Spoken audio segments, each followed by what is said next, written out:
Tonight, furious debate over so-called sanctuary cities. Police say the suspect in the murder of Lake and Riley was in the country illegally.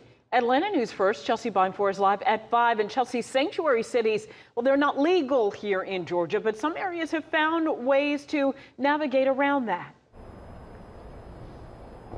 Well, Tracy, the state legislature banned sanctuary cities back in 2009, but some cities like Clarkston have found loopholes, and now lawmakers, they're pushing back even harder. Under current policy, the Athens-Clarke County Sheriff's Office says staff must notify the appropriate agency when a foreign national is taken into custody.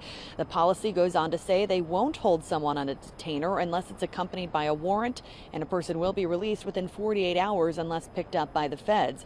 Clarkston passed a similar resolution here years ago, but lawyer Holly Waltman says under state law, neither municipality is legally allowed to identify as a sanctuary city.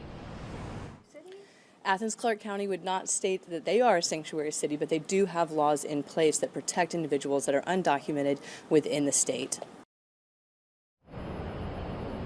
And today, U.S. House Representative Mike Collins, who represents Georgia's 10th congressional district, also sent a letter to the Athens-Clarke County government asking for them to reverse their sanctuary policies. The mayor of Athens will be holding a press conference tomorrow to address some of these concerns. Reporting live in Clarkston, Chelsea Bynfor, Atlanta News First.